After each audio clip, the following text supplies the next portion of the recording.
Hello students, आज वाले lecture में अपन कंटिन्यू करते हैं थर्मोडायनेमिक्स को। लास्ट लेक्चर में मैंने आपको फर्स्ट लॉ ऑफ थर्मोडायनेमिक्स समझाया था बच्चों, ठीक है। और फर्स्ट लॉ ऑफ थर्मोडायनेमिक्स के कुछ न्यूमेरिकल करे थे एक दो। आज और भी न्यूमेरिकल आएंगे फर्स्ट लॉ ऑफ थर्मोडायनेमिक्स से रिलेटेड, पर उनमें कुछ नए कॉन्सेप्ट और मिक्स हो जाएंगे, छोटे छोटे से कॉन्सेप्ट है, ठीक है। तो पूरा लिंक होता है चैप्टर आगे से, अगर आपको अच्छे से समझ में आया होगा तो आगे तक की चीजें समझ में आती रहेगी। तो एक बार वीडियो पॉज करके एक बार पूरा रिवाइज कर लो, ठीक है ना। थर्मोडायनेमिक्स में जो जो भी पढ़ाया अभी मैंने वर्क डन फटाफट से रिवाइज कर लो। First law of thermodynamics last lecture में जो भी न्यूमेरिकल थ्योरी वाला पार्ट फटाफट से पढ़ लो और वीडियो देखना शुरू करो वापस कंटिन्यू। तो देखो अभी वाले लेक्चर में बेटा अपन क्या पढ़ रहे हैं, application of first law of thermodynamics. उसमें अपन ने तीन छोटे छोटे से एप्लीकेशन है, मतलब तीन पैटर्न के न्यूमेरिकल बन सकते हैं। एक क्वेश्चन बन सकता है मेल्टिंग प्रोसेस का, एक बन सकता है बॉइलिंग प्रोसेस का, और एक हीट कैपेसिटी से रिलेटेड न्यूमेरिकल भी यहाँ बन सकते हैं।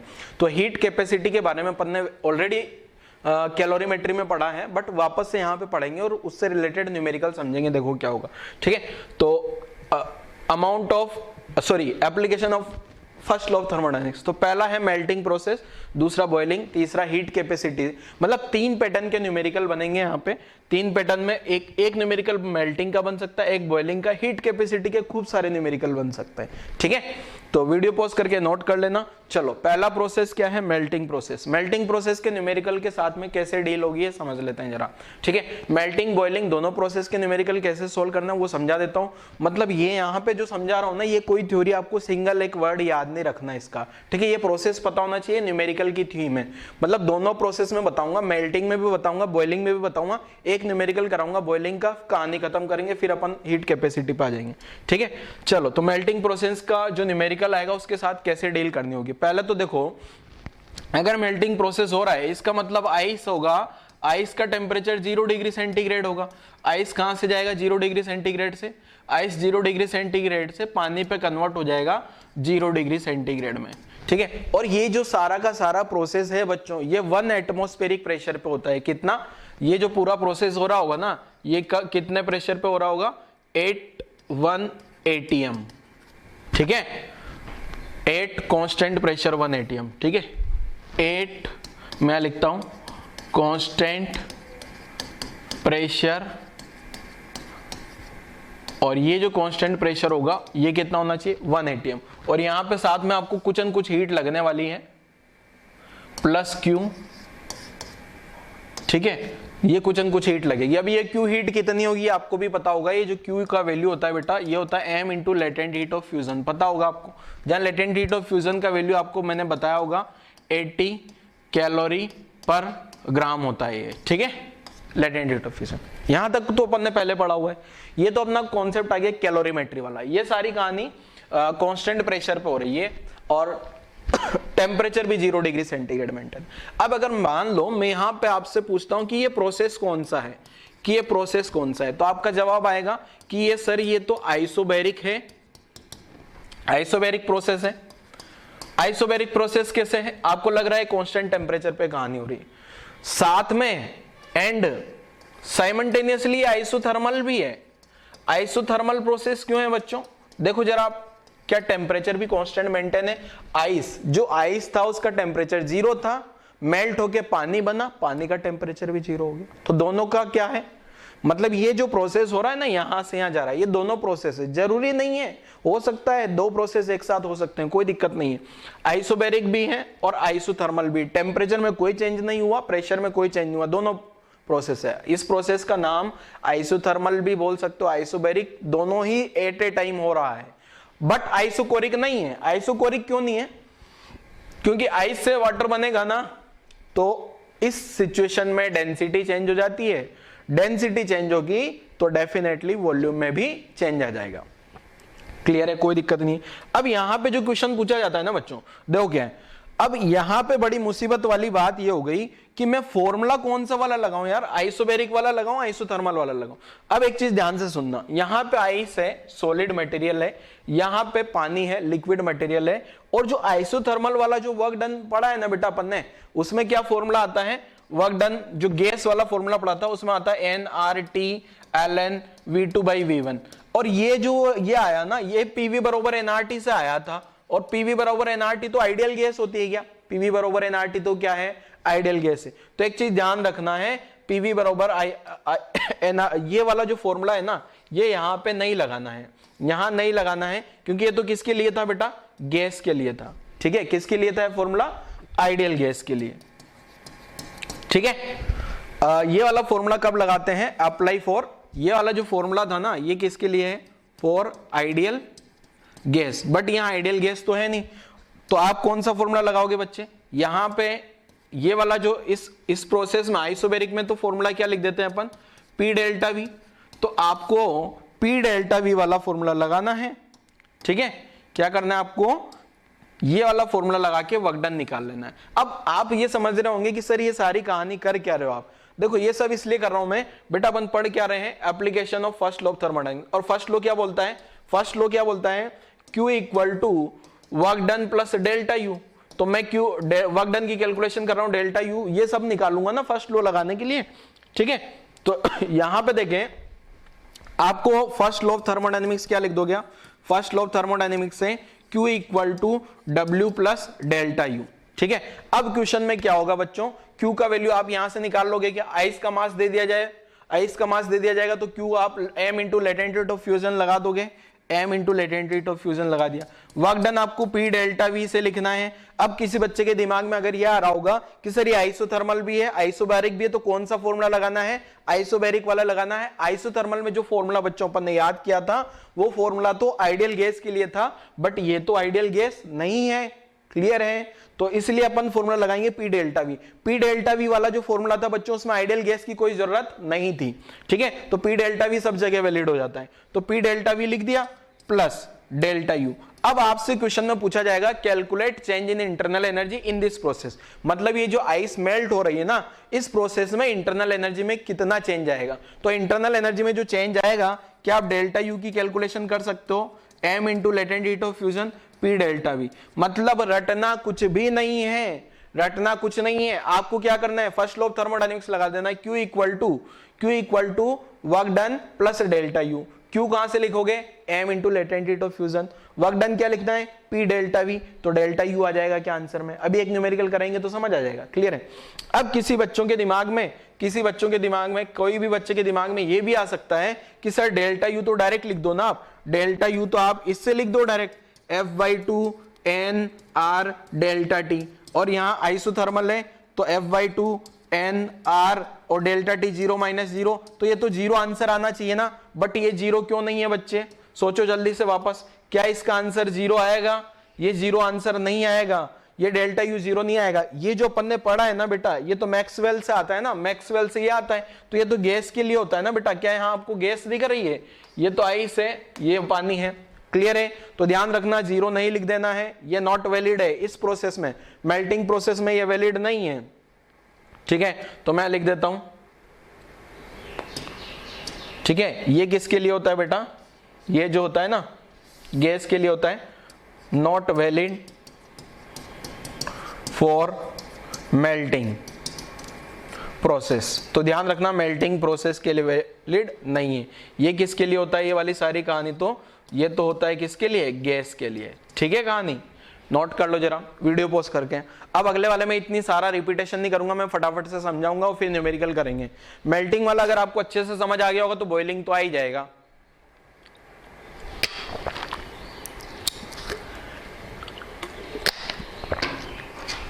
चलो अगला स्टेप, अब फटाफट से बॉइलिंग के बारे में लिख दूं क्या फटाफट से, तो बॉइलिंग में क्या होगा देखो जल्दी से फटाफट से, ये भी होगा 8 कांस्टेंट प्रेशर। कांस्टेंट प्रेशर कितना रखना है मुझे जल्दी बोलो बच्चों, कांस्टेंट प्रोसेस, अरे यार कांस्टेंट प्रोसेस नहीं, कांस्टेंट प्रेशर कांस्टेंट प्रेशर कितना 1 atm। होना क्या है, यहाँ जो पानी होगा, पानी का टेम्परेचर 100 डिग्री सेंटीग्रेड होगा, साथ में कुछ हीट लेगा और ये कन्वर्ट हो जाएगा किसमें, कुछ हीट लेगा ये Q, और कुछ हीट लेने के बाद किसमें कन्वर्ट हो गया है, Q हीट लेने के बाद ये कन्वर्ट हो गया स्टीम में, और स्टीम का टेम्परेचर भी 100 डिग्री सेंटीग्रेड है। ये Q का वैल्यू क्या आ जाएगा बेटा, Q जो यहाँ लिखोगे ना m into latent heat of vaporisation, और यहाँ लेटेंट हीट ऑफ वेपराइजेशन का वैल्यू होता है 530 कैलोरी पर ग्राम, याद रखना पर ग्राम में होता है। ठीक है बच्चों, क्लियर है, यहां तक कोई दिक्कत नहीं। अब मैं डायरेक्ट लिख रहा हूं फर्स्ट लॉ ऑफ थर्मोडायनेमिक्स, आपको न्यूमेरिकल में क्या करना है, यहीं से शुरुआत करना है, W plus delta you again process सब नहीं लिख रहा हूं मैं, डायरेक्ट क्यू की जगह क्या लिखोगे, M into latent heat of vaporisation, यहाँ पी डेल्टा वी लिखना है, पी की जगह 1 atm लिख देना है, डेल्टा यू आ जाएगा कैलकुलेट करोगे तो। ठीक है, पूरी कहानी वापस से नहीं समझा रहा हूं, मैंने वहीं समझा दी आपको पिछले वाले में अच्छे से। ठीक है, अब यहीं ऐसा लिख देना है। क्लियर है, वीडियो पॉज करो, नोट कर लो, वही सारी कहानी है। यहाँ डेल्टा टी 0 है, आइसोथर्मल प्रोसेस आइसोबैरिक है, पर वर्क डन का फॉर्मूला आइसोबैरिक से लिखना है पी डेल्टा वी से। ठीक है, दूसरा डेल्टा यू 0 नहीं होगा, direct F/2 NR delta T नहीं लगाना, वो गैस के लिए वैलिड होगा, जैसा कि पिछले वाले में बताया था मैंने। ये पिछले वाले में आप देख रहे होंगे, ये गैस के लिए वैलिड होगा, और ये वाला फॉर्मूला नहीं लगाना वर्क डन वाला, पी डेल्टा वी लगाना आइसोबैरिक मानते हुए। ठीक है, क्योंकि ये आइडियल गैस वाला होता है ये वाला फॉर्मूला तो। ठीक है, चलो नोट कर लो, वीडियो पॉज करके बॉइलिंग प्रोसेस भी फटाफट से, फिर बॉइलिंग प्रोसेस का एक न्यूमेरिकल कर लेते हैं फटाफट से। न्यूमेरिकल आसान सा न्यूमेरिकल है, आपको ये दोनों ही मेल्टिंग बॉइलिंग दोनों में न्यूमेरिकल आएगा तो ये पूछेगा calculate change in internal energy, calculate change in internal energy in this process. जैसा कि वीडियो पोस्ट करके अगर आपने लिखा हो, फटाफट लिखो वीडियो पोस्ट करके बच्चों। देखो ये आ गया अपना न्यूमेरिकल, आ जा, हाँ ये न्यूमेरिकल आ गया। आप न्यूमेरिकल ध्यान से देखो जरा, क्या है देखो, 1 kg of water at 373 kelvin. अब ये वाला टेम्परेचर पे रखा हुआ है पानी, is converted into steam, steam में कन्वर्ट हो रहा है, मतलब वेपराइजेशन प्रोसेस है। 8 सेम टेम्परेचर, वही टेम्परेचर मेंटेन रह रहा है। ठीक है ना, मतलब ये अगर आप ध्यान से देखोगे ना बेटा, तो ये 100 डिग्री सेंटीग्रेड ही है क्या, अरे 100 डिग्री सेंटीग्रेड पे ही तो पानी बॉयल होगा ना। ठीक है, तो पानी जो है 100 डिग्री सेंटीग्रेड से कन्वर्ट हो गया किस में, 100 डिग्री सेंटीग्रेड स्टीम में। पहले वॉल्यूम कितना था, पहले 1 सेंटीमीटर क्यूब पानी था, कितने में बदल गया, इतना सारा वॉल्यूम बढ़ जाएगा, क्योंकि ये लिक्विड से गैस में कन्वर्ट हो गया ना, स्टीम में। ठीक है, पानी जो है स्टीम में कन्वर्ट हो गया ऑन बॉइलिंग किया तो what is the change in internal energy, बोला था ना, क्या पूछेगा, बोला था मैंने, change in internal energy question में पूछी जाएगी। ठीक है, हर एक दोनों में देखो अगर आप यहाँ पे देखोगे तो ये क्या है, ये चेंज इन इंटरनल एनर्जी है क्या, पिछले वाले में देखो जरा, पिछले वाले में भी क्या ये चेंज इन इंटरनल एनर्जी है क्या, मैंने पहले ही बोला था क्वेश्चन में क्या पूछा जाएगा, चेंज इन इंटरनल एनर्जी। ध्यान रख लेना बच्चों, बॉइलिंग मेल्टिंग वाला क्वेश्चन दिया होगा ना, तो चेंज इन इंटरनल एनर्जी पूछा जाएगा। तो क्या चेंज इन इंटरनल एनर्जी ये लिखा है, ये कैलकुलेट करना है। बाकी ये लेटेंट हीट ऑफ वेपराइजेशन नहीं भी दिया होता तो ये तो आपको पता है क्या, 540 कैलोरी पर ग्राम, कैलोरी पर ग्राम में अपन ने रटा है, इसने कैलोरी पर केजी में दिया है। ठीक है, इसने किस में दिया है, कैलोरी पर केजी में। चलो नोट कर लो जरा फटाफट से, वीडियो पॉज करो और आंसर कैलकुलेट करो, वीडियो पॉज करो, आंसर सोल्व करो जल्दी से। रटना नहीं है, पिछला जो 2 प्रोसेस बताया मेल्टिंग बॉइलिंग, कुछ नहीं रटना उनमें, बस आपको फर्स्ट लॉ ऑफ थर्मोडायनेमिक्स याद है, आपको ये करना है केवल जो वर्क डन है ना वो आइसोबैरिक से निकाल लेना है, बस कहानी खत्म। फर्स्ट लॉ ऑफ थर्मोडायनेमिक्स लगाओ, फर्स्ट लॉ ऑफ थर्मोडायनेमिक्स लगाओ फटाफट से, और Q जो लिख दो m into L latent heat of, और work done P delta V से। अब ये सारी कहानी हो रही होगी 1 एटमॉस्फेरिक प्रेशर पे।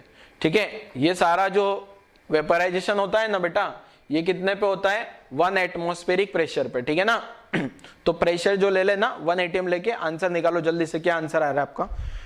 वीडियो पॉज करो और आंसर कैलकुलेट करो जल्दी से।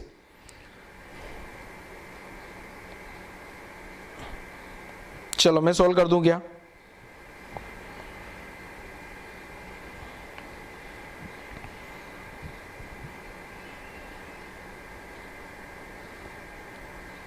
देखो सोल्व करते हैं, कैलकुलेशन कर लेते हैं। देखो क्या है, आपने लगा दिया फर्स्ट लॉ ऑफ थर्मोडायनेमिक्स। ठीक है, फर्स्ट लॉ ऑफ थर्मोडायनेमिक्स क्या बोलता है, Q जो होगा W प्लस डेल्टा यू। मैं यहाँ वर्क डन बाई गैस नहीं लिख रहा हूँ, क्योंकि यहाँ गैस नहीं है ना प्रोसेस में। Q की जगह लिख दूंगा m into latent heat of vaporisation, work done की जगह लिख दूंगा P delta V plus delta U. अब एक चीज ध्यान रखना बच्चों, यूनिट का खासकर ध्यान रखना है आपको, यूनिट में अगर आपने गड़बड़ किया तो लुढ़क जाओगे, आंसर गड़बड़ हो जाएगा, ध्यान रखना। ठीक है, अब मेरे पास ऑप्शन है नहीं, तो डेल्टा यू में जूल में भी निकाल सकता हूँ, कैलोरी में भी कैलकुलेट कर सकता हूँ। डेल्टा यू का वैल्यू जूल कैलोरी दोनों में कैलकुलेट की। अब ये m जो है ना, ये m जो है अपन स्पेशल यूनिट में क्वेश्चन सोल्व कर रहे हैं, तो मैं यहाँ 1 kg लिखता हूँ, 1 kg। ठीक है, लेटेंट हीट ऑफ वेपराइजेशन ये दिया है कि 5.4 इंटू 10 पावर 5 कैलोरी पर केजी, केजी से केजी गायब हो जाएगा। एटमॉस्फेरिक प्रेशर 10 पावर 5 के आजू बाजू मान लेता हूं, newton per metre square. Change in volume जो है ना 171 centimetre cube minus 1 centimetre cube. Unit लिख रहा हूं मैं हर एक जगह पे, ताकि आपको कोई कंफ्यूजन ना हो, डेल्टा यू। ठीक है, अब अगर देखा जाए बच्चों यहां पे अगर देखा जाए ना, तो ये केजी से केजी गायब हो जाएगा, तो ये तो यहां आ गया 5.4 इंटू 10 पावर 5। अब इधर तो आंसर आ रहा है अपना कैलोरी में, और इधर जो बचेगा ना बच्चे ये सेंटीमीटर क्यूब है, इसको ऐसे लिख दूं 10 power 5 Newton per metre square into ये जो कैलकुलेट होके आया ना बेटा 1670 सेंटीमीटर क्यूब हुआ क्या, प्लस डेल्टा यू। यहां तक कोई दिक्कत है क्या? चलो क्वेश्चन को ऊपर कर देते हैं, क्वेश्चन आपने वीडियो पॉज करके लिख लिया होगा, अब अपना सॉल्यूशन चल रहा है ये, ठीक है। तो देखो क्या है, अब यहाँ पे सोल्व करने पे जो है बच्चों सबसे पहले तो कैलोरी को जूल में कन्वर्ट करो, तो 5.4 इंटू 10 पावर 5 इंटू अप्रोक्स, ये जूल में कन्वर्ट हो गया। जूल में कैलोरी को जूल में कन्वर्ट करने के लिए 4.2 का मल्टीप्लाई होता है, ठीक है। इधर जूल, अब इधर भी जूल में कन्वर्ट करने के लिए देखो मैं क्या करता हूं बच्चों, 10 पावर 5 ये न्यूटन पर मीटर स्क्वायर है ना। अब एक काम करते हैं 1670 इंटू 10 पावर -6 मीटर क्यूब हो गया क्या है, ठीक है। एक सेंटीमीटर में कितना मीटर होता है, एक सेंटीमीटर में 100 है, तो -6 आ जाएगा क्या बेटा यहाँ पे, क्लियर है। अब ये -6 से क्या करूंगा मैं, ये 10 पावर 5 एक जीरो, ये 6 जीरो उड़ा दी। अब यहां से जो आ रहा है ना 5.4 इंटू 4.2, इसको अगर मैं अप्रोक्स मल्टीप्लाई करूँ ना इन दोनों का, तो ये 25 मान लिया मैंने अप्रोक्सीमेट, 5 इंटू 5, इसको कम किया इसको ज्यादा किया, इंटू 10 पावर 5 जूल बरोबर, इधर से कितना आएगा इस सोल्व करने पे, ये जो आ रहा है ना, अब देखो न्यूटन यहाँ मीटर स्क्वायर है, तो ये बचेगा 10 पावर 5 167। अब ये न्यूटन इंटू मीटर को भी जूल लिखा जा सकता है क्या, यहाँ न्यूटन इंटू मीटर बचेगा क्या ये, plus delta U, newton into metre को जूल लिखा जा सकता है ना। तो यहां पे जो आंसर आएगा ये 25 इंटू 10 पावर 5 में से सब्ट्रैक्ट कर देना है कौन सा वैल्यू, 167, ठीक है।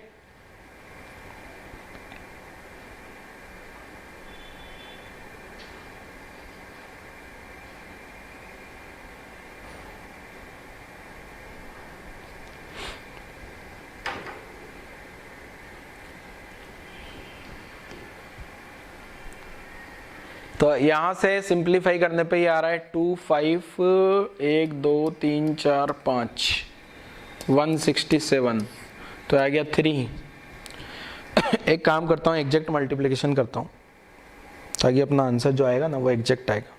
5.4 इंटू 4.2 ये आ रहा है अपना 22.68, ठीक है। तो 2268 000 इंटू -167, तो यहां से जो डेल्टा यू का वैल्यू निकल के आ रहा है ना 2267,833, ये जूल में आया। अगर इसको कैलोरी में कन्वर्ट करना है तो क्या करूं, 2267,833 अपॉन 4.2 करूंगा, तो ये किस में कन्वर्ट हो जाएगा, कैलोरी में, ठीक है।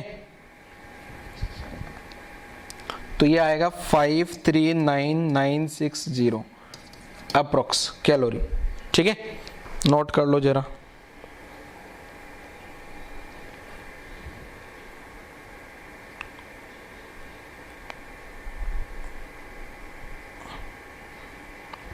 एक बार कैलकुलेशन चेक कर लेते हैं।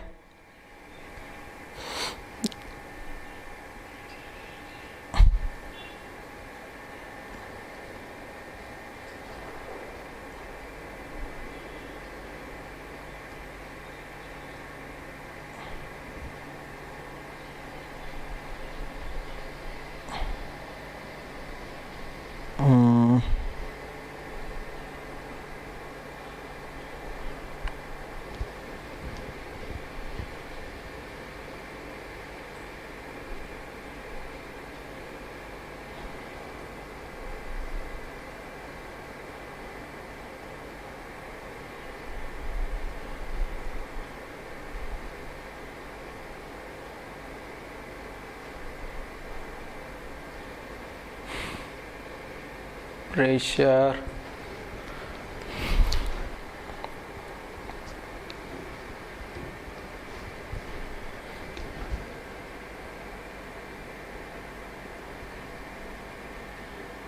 चलो कहानी नोट करो जल्दी से, यहां तक आगे बढ़ते हैं।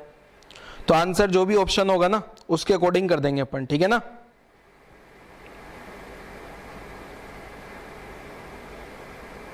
तो ये ऑलमोस्ट जो आंसर है ना वो क्यू के बराबर ही आ रहा है ऑलमोस्ट, क्योंकि जो वर्क डन हो रहा है ना वो बहुत कम आ रहा है अपना वर्क डन। 10 पावर 5।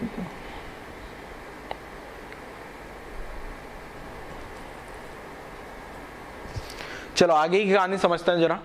मैं इसको थोड़ा छोटा कर देता हूं ताकि आपका क्वेश्चन भी आ जाएगा। ये क्वेश्चन सॉल्यूशन के साथ में आ गया, ठीक है। जिसने क्वेश्चन नहीं लिखा है, सॉल्यूशन नहीं लिखा, वो वीडियो पॉज करो और लिख लो फटाफट। चलो आगे बढ़ते हैं। तो ये जो है ना बॉइलिंग प्रोसेस वाला,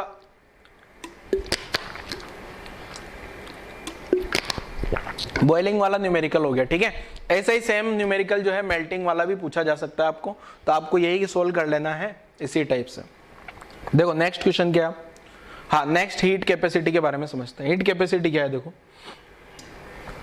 हीट कैपेसिटी जो है ना, सबसे पहले तो मैं हीट कैपेसिटी का बेसिक फॉर्मूला बताता हूं। हीट कैपेसिटी या इसका एक नाम और होता है थर्मल कैपेसिटी, थर्मल कैपेसिटी, ठीक है। इन सब के बारे में वैसे अपन ने पढ़ा हुआ है ऑलरेडी। इसको अपन लिखते हैं dQ/dt से, ये कहीं भी काम नहीं आती ज्यादा, ठीक है। यूनिट हो जाएगी जूल पर डिग्री सेंटीग्रेड, या फिर कैलोरी में लिखो dQ को तो कैलोरी पर डिग्री सेंटीग्रेड या पर केल्विन, ठीक है। एक होती है स्पेसिफिक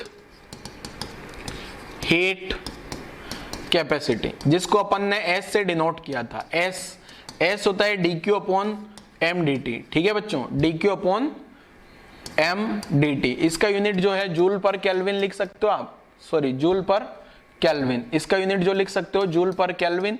और इसका अगर लिखो ना जूल पर केल्विन, और ये वाले का जो लिखा जाए तो जूल पर केजी केल्विन, ठीक है। अब एक आती है molar, molar specific heat capacity. तो मोलर स्पेसिफिक हीट कैपेसिटी को किससे डिनोट करा अपन ने, C से। वो आ गया dQ/C से डिनोट किया, तो ये आ गया dQ/ndt। n यहां मोल है तो इसका आंसर आएगा जूल पर मोल केल्विन, ठीक है। ये तो अपन ने पुरानी कहानी पढ़ी हुई है बच्चों, ठीक है। ये अपन ने वहां भी कैलोरीमेट्री में भी पढ़ा था। अब यहाँ पे क्या चेंज करना है, ध्यान से सुनो। ये जो dQ वाला वैल्यू है ना बेटा, ये जो dQ वाला वैल्यू है, ये dQ वाला वैल्यू आएगा अपने पास कहां से, फर्स्ट लॉ ऑफ थर्मोडायनेमिक्स से। यहां से जो है ना, अब बड़ा इंपॉर्टेंट वाला पॉइंट, यहाँ पे dQ जो है, dQ क्या लिख देना है, dW प्लस du। ये कहां से लिख देना है, फर्स्ट लॉ ऑफ थर्मोडायनेमिक्स से, from first law of thermodynamics. और अगर जैसे ये आ जाता है ना dQ बरोबर फर्स्ट लॉ ऑफ थर्मोडायनेमिक्स से, ये लिख देना है आपको dQ बरोबर dW प्लस du, ठीक है। फर्स्ट लॉ ऑफ थर्मोडायनेमिक्स है ना, तो ये जो सब dQ का वैल्यू है ना, यहाँ पे और यहाँ पे, यहाँ से पुट कर देना, आंसर आ जाएगा, ठीक है। अब अपन अलग अलग प्रोसेस के लिए चेक करते हैं जरा कि अलग अलग प्रोसेस के लिए क्या कहानी होने वाली है, ठीक है।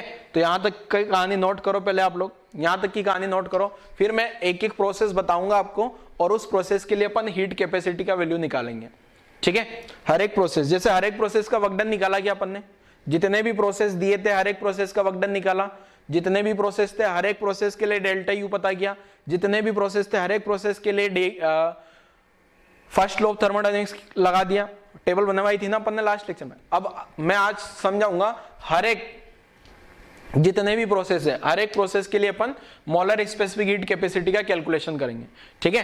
तो यहां तक वीडियो पॉज करके लिखो, जल्दी से वीडियो पॉज करो और यहां तक लिखो बच्चों जल्दी से। देखो तो हेडिंग आ रहा है अपना क्या, ठीक है, molar specific heat capacity for various process. Molar specific heat capacity for various process, अलग अलग टाइप के जो भी प्रोसेस है ना उनके लिए मोलर स्पेसिफिक हीट कैपेसिटी का निकाल लेते हैं। पहला मैं जनरल प्रोसेस से शुरुआत करता हूं, ठीक है, जनरलाइज फॉर्मूला पता लग जाएगा ताकि आपको। पहला है जनरल प्रोसेस, तो जनरल प्रोसेस में क्या आ जाएगा बेटा, जनरल प्रोसेस का जो C आएगा ना वो dQ/ndt, तो dQ की जगह क्या लिखा जा सकता है, dW प्लस du/ndt, बस ऐसा ही लिख सकते हो आप बस, ठीक है, dW। और dW को चाहो तो pdv लिख दो, pdv प्लस f/2 nRdt/ndt, ठीक है। इसको सोल्व करने की जरूरत नहीं है, याद रखने की भी कोई जरूरत नहीं है। अगला प्रोसेस, नेक्स्ट जो प्रोसेस लिख रहा हूं ना मैं, सबसे आसान आंसर आने वाला है आइसोथर्मल। आइसोथर्मल प्रोसेस का आंसर क्या आएगा, देखो आइसोथर्मल प्रोसेस। आइसोथर्मल प्रोसेस बहुत सारे होते हैं, इनमें आप सबको पता है टेम्परेचर क्या होता है ऑलवेज। अगर इनमें टेम्परेचर कांस्टेंट है तो dt ऑलवेज क्या आएगा, 0। अगर dt 0 है हमेशा, तो इसके लिए C क्या हो जाएगा, Ct बराबर 0। Ct का वैल्यू 0 आ जाएगा। Ct बोले तो मोलर, ये जो Ct है ना, ये Ct का मतलब क्या है, देखो ये मोलर स्पेसिफिक हीट कैपेसिटी है। सॉरी 0 नहीं आएगा, Ct का वैल्यू बताओ क्या आएगा, Ct।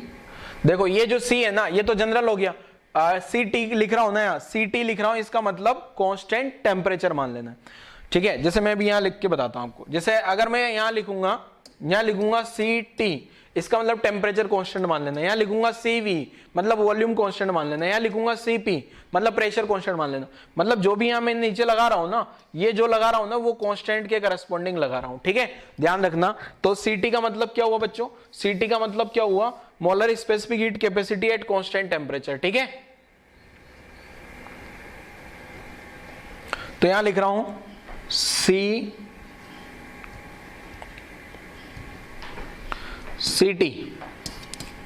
बराबर आ जाएगा dq/0। तो ये वैल्यू आ जाएगी अपने पास कितनी बच्चों, इनफाइनाइट, ठीक है, याद रहेगा। Ct का मतलब क्या है, molar specific heat capacity at constant temperature, ठीक है। दूसरा प्रोसेस हो गया अपना। तीसरा जो प्रोसेस होता है एडियाबेटिक, लिख लो। तीसरा जो प्रोसेस है ना, तीसरा प्रोसेस कौन सा लिख लिया मैंने, एडियाबेटिक। और एडियाबेटिक में आपको पता है कोई हीट एक्सचेंज नहीं होता। जो एडियाबेटिक प्रोसेस होता है ना बच्चे, उसमें कोई भी हीट एक्सचेंज नहीं होता। तो एडियाबेटिक प्रोसेस में क्या होगा, no heat exchange, no heat exchange. तो एडियाबेटिक प्रोसेस में होगा, आपको पता है dq 0 होता है, dq 0 हो जाएगा तो CAD का मतलब एडियाबेटिक प्रोसेस के लिए C क्या आ जाएगा, 0 आ जाएगा। क्लियर है, एडियाबेटिक प्रोसेस के लिए C कितना आ जाएगा बच्चों, 0। नेक्स्ट फोर्थ वाला जो है आइसोकोरिक प्रोसेस। तो आइसोकोरिक प्रोसेस में क्या हो जाएगा बच्चों, देखो जरा, तो यहां पे आपको क्या करना होता है, आइसोकोरिक में वॉल्यूम कांस्टेंट होता है क्या, आइसोकोरिक में वॉल्यूम क्या होता है बच्चों, कांस्टेंट, ठीक है। अब मैंने यहां CV लिख दिया। CV का मतलब समझ गए ना आप, CV का मतलब क्या हो गया, देखो मैं यहां लिख भी देता हूं, मोलर, शॉर्ट में लिखता हूं, molar specific heat capacity at constant volume. तो इसको नाम देते हैं अपन CV।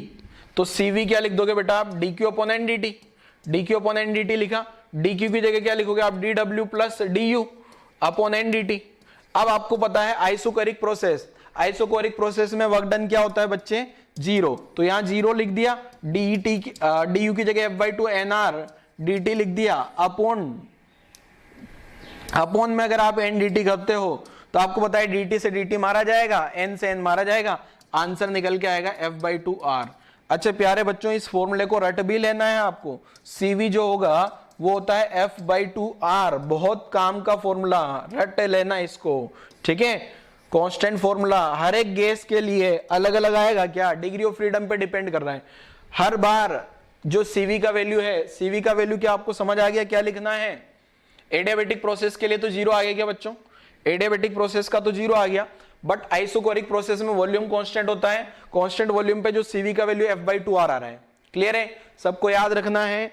अच्छा यहीं से अपन एक फॉर्मूला और निकाल सकते हैं। देखो ये जो dq है ना बेटा, क्या चलो पहले यहां तक लिखो, अगला प्रोसेस समझाता हूं, फिर आइसोबैरिक। चौथा प्रोसेस आइसोकोरिक हो गया। नेक्स्ट फिफ्थ वाला जो प्रोसेस होगा वो आइसोबैरिक।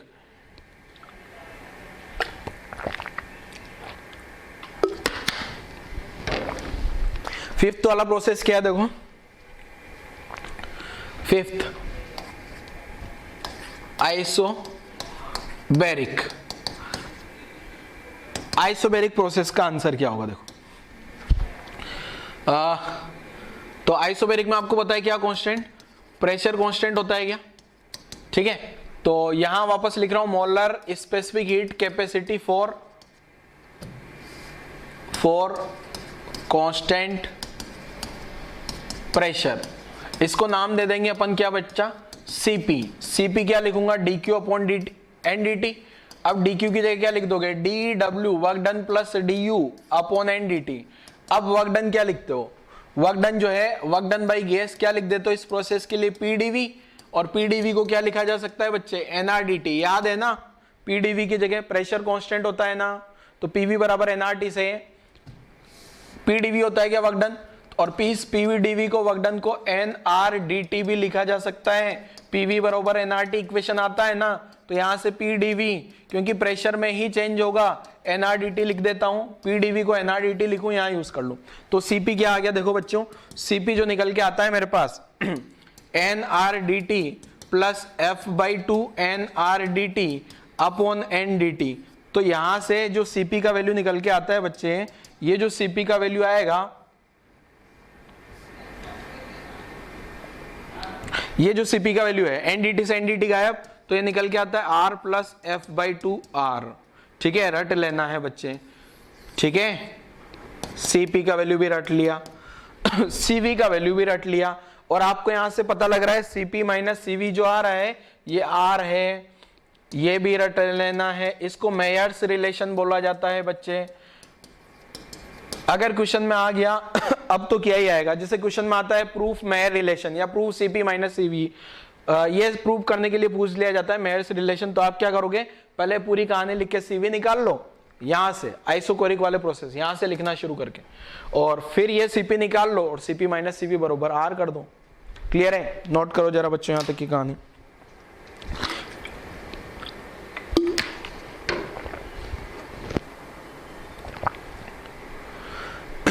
कहानी नोट करो जल्दी से।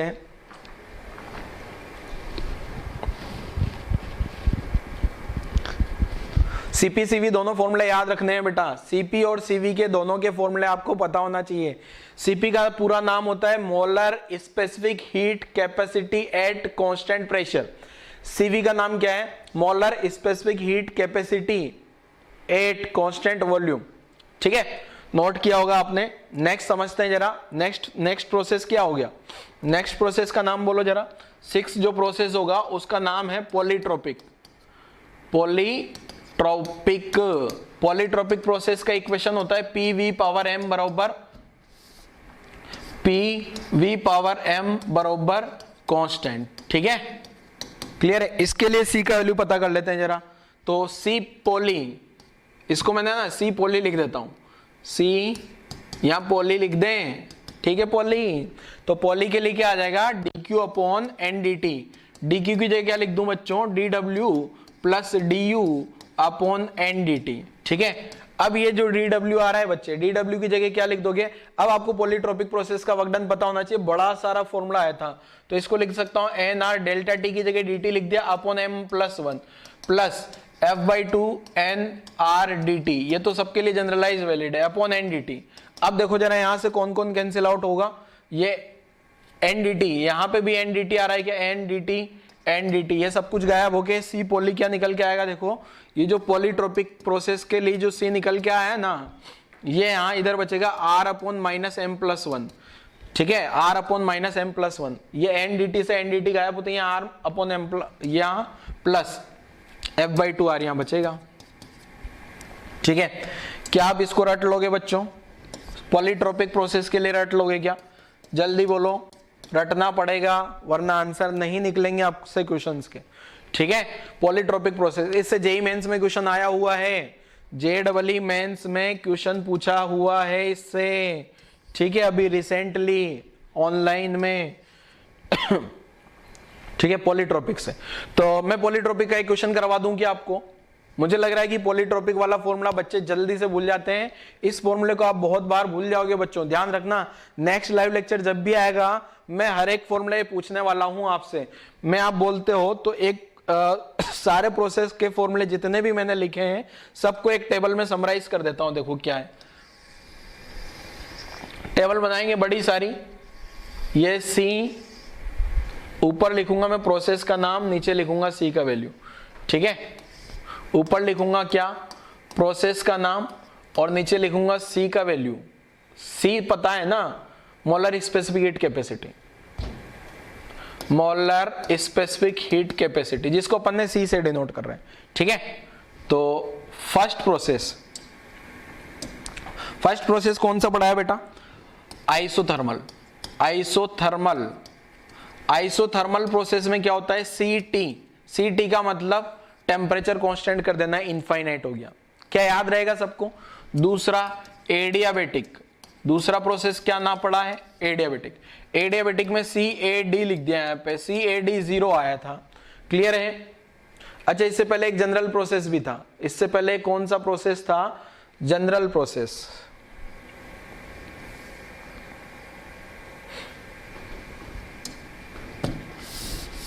ठीक है। तो जनरल प्रोसेस का लिख देते हैं, देखो क्या उससे पहले, इधर प्रोसेस का नाम होगा, इधर मोलर स्पेसिफिक हीट कैपेसिटी होगी, ठीक है। पहला कौन सा था, जनरल के लिए जो DQ जो C आया है, जनरल के लिए जो C आया है, इसको जो C जनरल, वो तो फॉर्मूला ही है dQ/NDT, उसमें कुछ नहीं करना, ये तो जनरल प्रोसेस हो गया, ठीक है ना। वहां जनरल लिखा है शॉर्ट में GEN, ठीक है ना, कंफ्यूजन मत हो जाना रे बच्चे मेरे, कुछ बच्चे सोचेंगे क्या चल रहा है ये। एक सेकंड वापस से लिख देता हूं, C जनरल, ये dQ/NDT वाला जनरलाइज फॉर्मूला है अपना, ठीक है ना।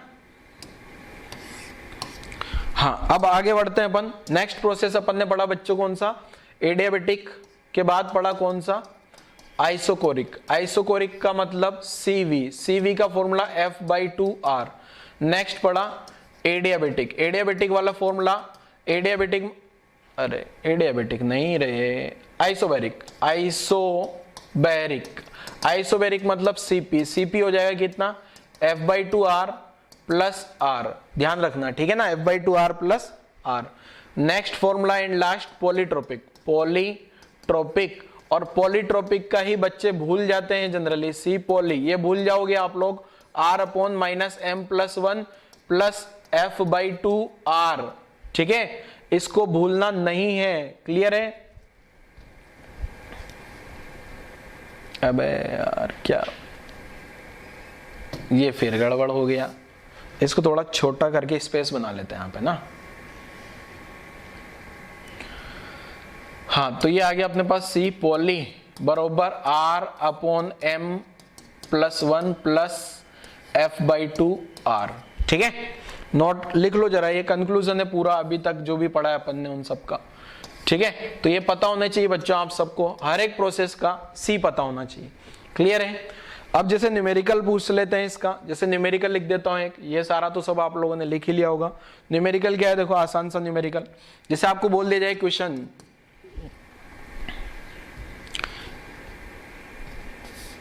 में क्या है, देखो आपको बोल दिया जाए P∝ √V दे दिया जाए, ऐसा दे दिया जाए, ठीक है, P∝ √V और गैस भी बोल दी जाए फॉर नाइट्रोजन गैस, ठीक है। तो आपको क्या कैलकुलेट करना है, कैलकुलेट C पॉली लिख देता हूं मैं, तो ऐसा समझ जाओगे C पॉली, ठीक है। आसान सा क्वेश्चन सोल्व करके देखो जरा जल्दी से, क्या आंसर आने वाला है आपका इस क्वेश्चन का। इसका C का वैल्यू कैलकुलेट करो जरा, क्या आएगा।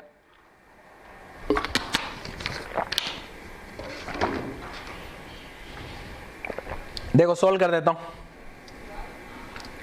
आसान सा क्वेश्चन है। सबसे पहले तो आप P∝ V∝1/2 ऐसा लिखो, तो P यहां पे V को लेके आओगे ना, तो यहां -1/2 हो जाएगा बेटा, तो इसको ऐसे लिख दिया P-1/2 बरोबर कांस्टेंट। तो आपको पता लगा सबसे पहले तो M का वैल्यू -1/2 आ रहा है, सबसे पहले तो यह पता लगना जरूरी है।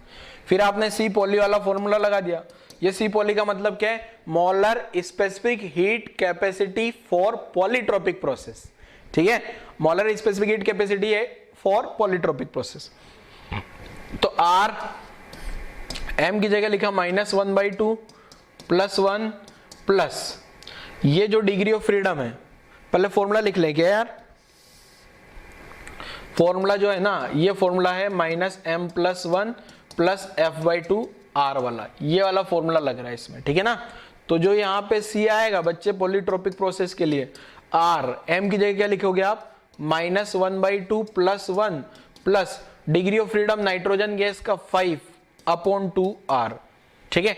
यहाँ नीचे माइनस माइनस प्लस हो जाएगा क्या, और इसको सिंप्लीफाई करूंगा ना मैं, तो इसको सिंप्लीफाई करने पे ये C पॉली आ रहा है ना, ये आ जाएगा r अपन नीचे 3/2 हो गया प्लस 5/2 r, ठीक है। एलसीएम लेके सोल्व कर देता हूं, C पॉली कितना आ रहा है देखो, ये हो गया 2/3 r प्लस 5/2 r, एलसीएम आ जाएगा 6, तो 6 एलसीएम आ गया 4 r प्लस 3 15 r। तो जो पॉलीट्रोपिक प्रोसेस है ना बेटा उसके लिए आ जाएगा 19 r/6, ठीक है। नोट कर लो जरा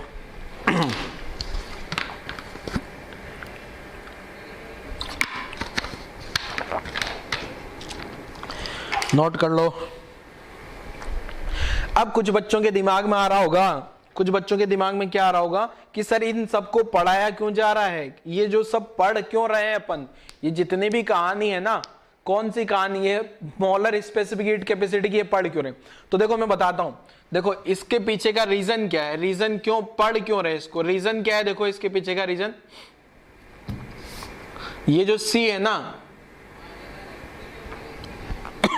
देखो इसका पढ़ने के पीछे का रीजन ये है बच्चों, जब आप न्यूमेरिकल सोल्व करोगे ना तो आप डायरेक्ट जो है ना, आपने C = ये फॉर्मूला पढ़ा है dq/dt, तो आप क्या करोगे dq = nc/dt लगा देना। जैसे आपको कोई भी प्रोसेस है, जैसे आइसोबैरिक है, आइसोबैरिक के लिए क्या लिख दोगे आप, आइसोबैरिक के लिए जो है ना इसको ऐसे लिख देना है ncp/dt लिख देना है, क्लियर है। आइसोबैरिक है तो यहाँ C की जगह Cp लिख देना है। और अगर प्रोसेस जो है आइसोकोरिक है तो dq बरोबर क्या लिख दोगे, ncv/dt, ठीक है। अगर प्रोसेस ऐसे बहुत और भी प्रोसेस हो सकते हैं, जैसे आइसो, और कौन से और लिख दूं, आइसो, अब जैसे आप आइसोथर्मल लिखोगे, आइसोथर्मल में जो dq आएगा ना वो dq, एक सेकंड, आइसोथर्मल का जो dq आएगा ना कुल मिला के यहां से जो है ना, आइसोथर्मल का भी लिखा जा सकता है पर यहां से नहीं लिखना, मैं बताता हूं देखो क्या है। कुल मिला के कहानी पहले आपको ये समझ में आएगा ना कि ये लगा क्यों रहे हैं अपन, ये जो है ना C पढ़ क्यों रहे हैं, C की कैलकुलेशन क्यों कर रहे हैं अपन, फर्स्ट लॉ से बचने के लिए C को पढ़ा रहा हूं, ठीक है ना। क्यों, फर्स्ट लॉ ना लगाना पड़े आपको, इसलिए अपन C पढ़ रहे हैं, ठीक है। क्योंकि ये जो C आता है ना, ये जो फर्स्ट लॉ ऑफ थर्मोडायनेमिक्स जो होता है dq = dw + du, ये आपको बार बार ना लगाना पड़े, रिपीट ना करना पड़े हर एक प्रोसेस के लिए, इसलिए अपन ये फॉर्मूला डायरेक्ट यूज कर सकते हैं, ठीक है। इसलिए अपन ने C का कैलकुलेशन पढ़ा इतना सारा, ठीक है। समझ में आई बात, वापस रिपीट कर रहा हूं, देखो क्या, जैसा भी क्वेश्चन कराऊंगा ना, 1-2 क्वेश्चन करेंगे इससे रिलेटेड, तो थोड़ी कहानी और क्लियर होगी। इसको अपन पढ़ क्यों रहे, reason first law of thermodynamics नहीं लगाना पड़ेगा। अब जैसे ये आइसोथर्मल वाले प्रोसेस में ना ये वाली टर्म 0 आएगी ना, तो आइसोथर्मल में ये मत यूज करो आप डायरेक्ट, ठीक है। आइसोथर्मल में यूज करोगे तो आपका आंसर इनफाइनाइट आ जाएगा, नॉट पॉसिबल आंसर आ जाएगा। मतलब नॉट पॉसिबल का मतलब है ना, जैसे मैं लिख भी देता हूं जैसे कोई बच्चा कंफ्यूज ना हो, इसलिए देखो यहां अगर dq आप सोल्व करोगे तो यहां तो ncp/dt लिखा अगर आपने, तो ये dq तो क्या आ जाएगा, इनफाइनाइट, मतलब नॉट पॉसिबल आ रहा है, तो यहां से आप लोगों को नहीं सोल्व करना। फिर इस अगर आइसोथर्मल प्रोसेस है ना, तो फिर मैं ये फर्स्ट लॉ थर्मोडायनेमिक्स लगा के सोल्व कर लूं, du तो 0 आ जाएगा, जितना dw वर्क डन होगा उतना ही dq आ जाएगा, क्लियर है। ऐसे जो भी प्रोसेस है ना बच्चों, उन प्रोसेस के लिए डायरेक्ट लिख देना है। आइसोबैरिक है तो ncp/dt, आइसोकोरिक है तो ncv/dt। जिससे अभी न्यूमेरिकल करूंगा तो आपको समझ आएगा। देखो यहाँ पे एक क्वेश्चन, हीट कैपेसिटी, हाँ देखो ये क्वेश्चन क्या है, ध्यान से समझना क्वेश्चन। क्वेश्चन क्या है देखो, सॉल्व करता हूं जरा, ध्यान समझना। 5 मोल गैस है, ऑक्सीजन गैस, हीट कर रहे हैं कांस्टेंट वॉल्यूम। कांस्टेंट वॉल्यूम है क्या, कहां से कहां चला गया, 10 से 20। और ये जो है ये मेरे को दिया है सीपी का वैल्यू, ठीक है, किसका वैल्यू दिया है, सीपी का वैल्यू। तो मुझे क्या पता करना है, हीट एब्जॉर्ब्ड बाय गैस क्या होगा। चलो एक न्यूमेरिकल तो ये रहा, और एक और न्यूमेरिकल ये रहा। एक और न्यूमेरिकल क्या है, what amount of heat must be supplied to kg of nitrogen gas at room temperature, rise the temperature, temperature इतना बढ़ गया एट कांस्टेंट प्रेशर। कहानी समझ में आई। तो ये दो न्यूमेरिकल है, पिछला वाला ये न्यूमेरिकल कांस्टेंट वॉल्यूम पे था, ये कांस्टेंट प्रेशर पे है। तो अब आप लोग इस क्वेश्चन को सोल्व करो जल्दी से। आप इस क्वेश्चन को दो तरीके से सोल्व कर सकते हो, मैं दो तरीके से सोल्व भी करके बताऊंगा आपको, ठीक है। तो जो कुल मिला के अपन ने जो मोलर स्पेसिफिक हीट कैपेसिटी पढ़ा है ना, वो केवल इसलिए पढ़ा है कि मैं फर्स्ट लॉ से बच जाऊं, बस, और कुछ नहीं है, ठीक है। अगर आप चाहते हो नहीं सर मैं तो फर्स्ट लॉ लगा लूंगा, तो फर्स्ट लॉ लगा लीजिए, कोई दिक्कत नहीं है, फिर इसको पूरा पढ़ने की जरूरत नहीं है, ठीक है ना। बट अगर आप कोई भी बुक्स पढ़ोगे ना तो उसमें सॉल्यूशन लिखे होते हैं। तो देखो मैं बताता हूं क्या है, देखो dq इक्वल टू, आपको पता है ना कौन सा प्रोसेस है, फॉर आइसोबैरिक। मुझे क्या पता करना है, अमाउंट ऑफ हीट सप्लाइड। तो dq कितना आ जाएगा, m नहीं, n cp dt, ठीक है। तो dq n कितना लिख दूं बेटा, पहले cp का फॉर्मूला याद है क्या आपको, cp का फॉर्मूला F/2R प्लस R। अब यहां गैस नाइट्रोजन है तो F की जगह 5/2R प्लस R कर देना है, तो ये आ गया अपने पास 7/2R। तो यहां से जो dq का वैल्यू निकल के आता है, मोल कितने दिए हैं, अच्छा 1 किलोग्राम में है क्या, नाइट्रोजन गैस किलोग्राम में है तो उसको मोल भी कन्वर्ट कर लेता हूं मैं, ठीक है ना। मोल क्या लिखते हैं अपन, n equal to mass upon molecular weight, ठीक है। तो कितना मास दिया हुआ है, 2 × 10⁻²। अब ये किलोग्राम में है तो ग्राम में कन्वर्ट किया, ठीक है, अपॉन ये तो ग्राम में गैस आ गई। नाइट्रोजन का मोलिकुलर वेट 28 ग्राम पर मोल, ग्राम से ग्राम गायब होगा, मोल आ जाएगा आपका। तो n कितना आ गया, देखो ये 20/28 आ गया अपने पास, ये इतना मोल आ रहा है। 4 से कैंसिल आउट होगा तो 5/7 मोल, 5/7 मोल, ठीक है, 5/7 मोल आ गया। अब जो dq को लिखूंगा मैं फॉर्मूला NCP/dt, तो dq जो आएगा, मोल तो आ गया 5/7, और जो मैंने यहां से ये आ रहा है 7/2R into change in temperature कितना हुआ, 45 डिग्री सेंटीग्रेड, ठीक है। तो dq कितना आ गया, देखो बच्चे 7 से 7 गायब हो गया, ये 5/2 यहां बचेगा, r का वैल्यू होता है 25/3, मैंने बता रखा है आपको, यहां 45 आ गया क्या बेटा, तो ये 3 से भी ये कैंसिल आउट हो गया, कितना 15, ठीक है। तो अपना जो dq का वैल्यू आएगा 15, यहां हो गए 6, 15, एक काम करते हैं इसको ऐसा लिखता हूं मैं, 25 × 25 कर लूं इंटू 3/2, ठीक है। 20, देखो यहां से 5 × 3 लिख दिया ना, एक 5 × 3, एक 5 को ला दिया तो 25, 3 बचेगा वहां पे, ठीक है, क्लियर। 5 × 5 625, 625 3/2। अब मल्टीप्लाई करते हैं,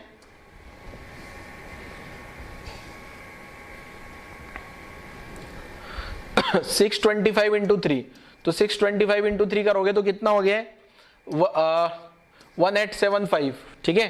तो dq जो आ जाएगा ना 1875/2, तो हो गया 937.5 जूल, ये ऐसा अपना आंसर आ जाएगा, नोट कर लो जरा, ठीक है। तो आपने क्या किया, एक तरीका तो ये हो गया, दूसरा तरीका मैं वापस से बता देता हूं, पहले यहां तक नोट करो आप। दूसरा तरीका पूरा सोल्व नहीं करूंगा मैं, ठीक है, सेकंड वाला मेथड पूरा सोल्व नहीं करके बताऊंगा, शॉर्ट में बताऊंगा मैं, ठीक है। जो पूरा फर्स्ट लॉ ऑफ थर्मोडायनेमिक्स लगाओगे तो उससे भी आंसर आ जाएगा, उससे भी आंसर आएगा, ठीक है ना।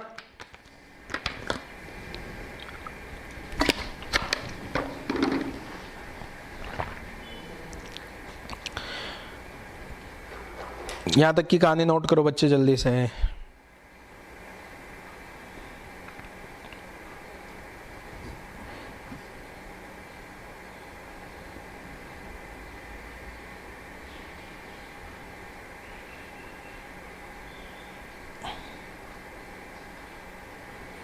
चलो अब देखो अगर आप इसको दूसरा मेथड लगाते हैं तो कैसे होती कैलकुलेशन, समझाता हूं। देखो इस मेथड को तो अपन छोटा सा बना के ऊपर भेज देते हैं, ठीक है। अब अगर आप दूसरा कुछ अलग तरीका लगाते ना तो आप क्या लगाते, देखो मैं बताता हूं। आप लगाते फर्स्ट लॉ ऑफ थर्मोडायनेमिक्स, मैं लिख देता हूं सेकंड मेथड, आप घर जाके पूरा सोल्व कर लेना। घर जाके क्या, घर पे ही तो बैठे हो, ठीक है। सेकंड मेथड में क्या लगा दिया अपन ने, first law of thermodynamics. First law में क्यू चाहिए मुझे, तो work done by gas plus delta U, ठीक है। तो क्यू कितना आ जाता है बेटा, आइसोबैरिक प्रोसेस का वर्क डन क्या लिख दूंगा मैं, पी डेल्टा वी प्लस ये लिख दिया मैंने F/2 NR डेल्टा टी, ठीक है। तो क्यू पी डेल्टा वी की जगह मैं लिख सकता हूं आइसोबैरिक है, तो यहां क्या है, आइसोबैरिक है ना, प्रोसेस क्या है, आइसोबैरिक, आइसोबैरिक है ना, ठीक है। तो पी डेल्टा वी की जगह NR डेल्टा टी लिख दिया, F/2 NR डेल्टा टी। तो ये वही कहानी है पूरी। यहां से सोल्व करना, मोल की कैलकुलेशन तो अपन ने इधर कर रखी है, 5/7 मोल रख लेना यहाँ पे, ठीक है ना। अगर आप चेक करोगे ना तो ये वही आ गया, देखो NR डेल्टा टी तो कॉमन ले लिया मैंने, तो यहाँ क्या बचेगा 1 प्लस F/2। F का वैल्यू कितना आ गया, F का वैल्यू 5 है ना, तो NR डेल्टा टी 1 प्लस 5/2, तो यहां से सोल्व करने पे ये आ रहा है dq इक्वल टू 1 प्लस 5/2 हो जाएगा 7/2 NR डेल्टा टी। वही तो कैलकुलेशन हो गई है, पूरा ही सोल्व कर दिया सर आपने तो। मॉल का वैल्यू 5/7, R का वैल्यू 25/3 और चेंज इन टेम्परेचर कितना है 45, ठीक है। देखो जरा ये वही कैलकुलेशन है क्या, यहां से मैच कराओ जरा, यहां से ये वही आ गया क्या, 5/7 7/2, ये R का वैल्यू और ये 45, मतलब आंसर हो जाएगा अपना 937.5 जूल। मैंने ही सोल्व कर दिया पूरा, ठीक है। नोट कर लो जरा, दूसरा मेथड भी है। तो कुल मिला के मैं आपको क्या बोलना चाह रहा था, मैं आपको क्या बता रहा था कि ये जो सी की कैलकुलेशन पढ़ा रहा हूं ये किस लिए पढ़ा रहा हूं, फर्स्ट लॉ ऑफ थर्मोडायनेमिक्स से बचने की। वैसे अगर आपको ये पूरा प्रोसेस अच्छा लगता है तो ये भी सोल्व कर लो, ये अच्छा लगता है तो ये सोल्व कर लो, ठीक है। कहानी क्लियर है सबको। चलो एक और न्यूमेरिकल है, वीडियो पोस्ट करो, इसको सोल्व लिखो जल्दी से, वीडियो पोस्ट करके इसको लिखो पहले फटाफट से जल्दी से बच्चों, फिर आगे बढ़ते हैं जरा। चलो ये वाला न्यूमेरिकल सोल्व करो जरा आप, ये वाला न्यूमेरिकल सोल्व करो। अब खुद से न्यूमेरिकल सोल्व करना है, ये वाला न्यूमेरिकल खुद से सोल्व करना है।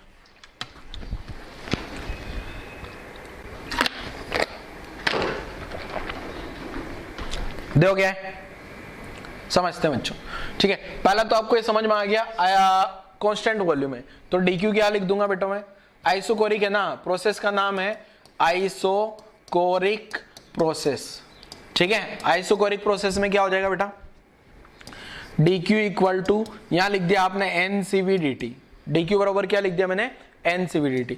तो मोल दे दिए डायरेक्ट, 5 मोल दिए हैं। cv का वैल्यू, ऑक्सीजन गैस है ना, पहले cv का वैल्यू लिख लेता हूं यार मैं, आप कंफ्यूज ना हो जाओ। cv इक्वल टू F/2R होता है क्या, ठीक है। F की जगह डिग्री ऑफ फ्रीडम 5/2R लिख देना है, ठीक है।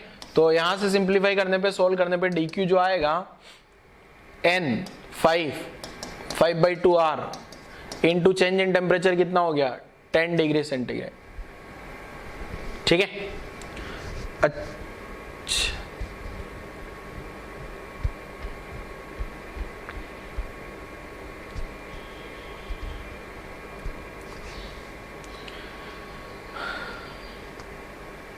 तो यहां से dq का वैल्यू कितना आ गया देखो, तो ये r की फॉर्म में आंसर लिख देता हूं मैं ना, ये आ गया 5 × 125R, ठीक है।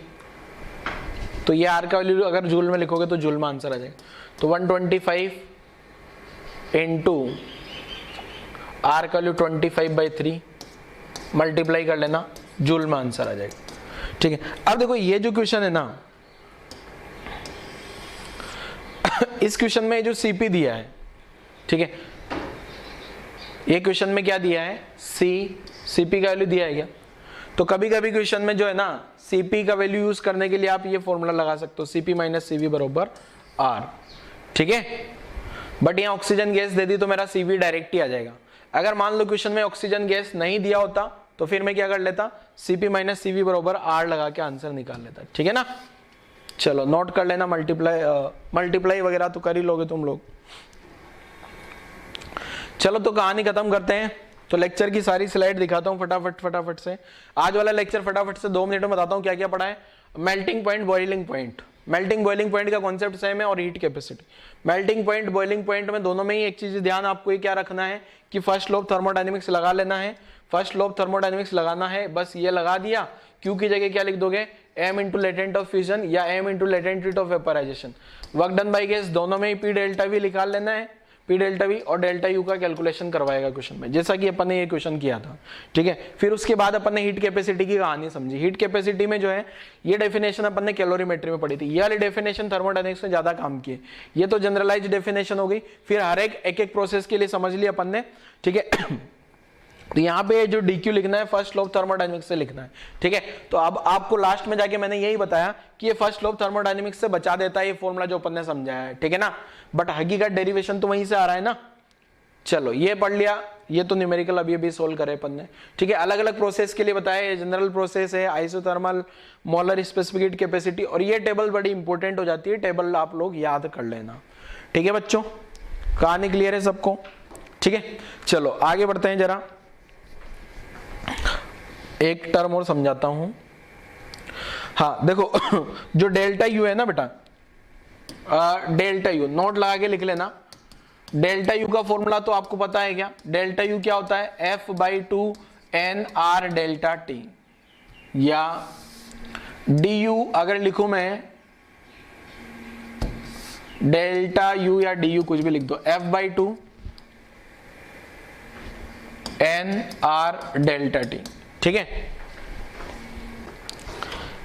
अब यहां से अगर बच्चों देखा जाए, अभी मैं प्रोसेस का कोई नाम नहीं बोल रहा, ठीक है, बट आपको पता है ना CV F/2R तो एक कांस्टेंट है क्या? F/2/R एक कांस्टेंट है क्या? ये कांस्टेंट है, बोलो जल्दी से। और यही कांस्टेंट को अपन ने क्या नाम लिख लिया? CV। यही कांस्टेंट को अपन ने क्या नाम लिख लिया बच्चे? CV लिख लिया। ठीक है, क्लियर है? ये कांस्टेंट को अपन ने क्या नाम लिख दिया? CV। ठीक है, तो डेल्टा यू को मैं ऐसे भी लिख सकता हूं क्या? N, और ये F/2R यहां पे लिख लिया इनटू डेल्टा टी। तो ये जो डेल्टा यू आ जाएगा ना बेटा मेरे पास, ये आ जाएगा NCV डेल्टा टी। और एक चीज ध्यान रखना, ये जो NCV डेल्टा टी आ रहा है ना, यहां मैंने कोई प्रोसेस नहीं लिखा है, ये फॉर ऑल प्रोसेस, हर एक प्रोसेस के लिए ये वैलिड होता है। बट ये जो DQ वाले फॉर्मूला है ना, DQ वाले फॉर्मूला, ये जो DQ DQ DQ DQ ये जनरलाइज नहीं है। मतलब जो DQ बरोबर NCP/dt है, DQ बरोबर DQ जिसे यहां लिखता हूं, ये तो हर एक प्रोसेस के लिए आ गया। पर जैसे मैं अगर DQ लिख रहा हूं ना, N यहाँ CP/dt लिखा है, तो ये वाला जो है ना, ये केवल आइसोबैरिक के लिए ही वैलिड है। ये किसके लिए वैलिड है? ओनली आइसोबैरिक के लिए। अगर मैं DQ लिखता हूं NCV/dt, तो ये NCV/dt ये किसके लिए वैलिड है? आइसोकोरिक के लिए ही वैलिड है। But delta U equal to NCV delta T, या इसको ऐसे भी लिख सकते हो DQ equal to NCV dt, ये हर एक प्रोसेस के लिए वैलिड है बच्चे। ठीक है, मैंने यहाँ कोई प्रोसेस का नाम नहीं लिखा, मैंने सिंप्लीफाई क्या किया है, ये वाला और ये वाला जो कांस्टेंट है उसको अपन ने एक नया नाम दे दिया, और वो नया नाम CV है। बस क्लियर है कहानी बच्चों सबको? ठीक है, तो नोट कर लो जरा, ये भी नोट लगा के। तो आज वाला लेक्चर यही क्लोज करते हैं। ठीक है बच्चों, तो आज वाले लेक्चर में अपन ने हीट कैपेसिटी की सारी कहानी पढ़ ली। आगे वाले लेक्चर में और कहानियां समझाएंगे आपको थर्मोडायनेमिक्स फर्स्ट लॉ से रिलेटेड बच्चों। ठीक है, थैंक यू।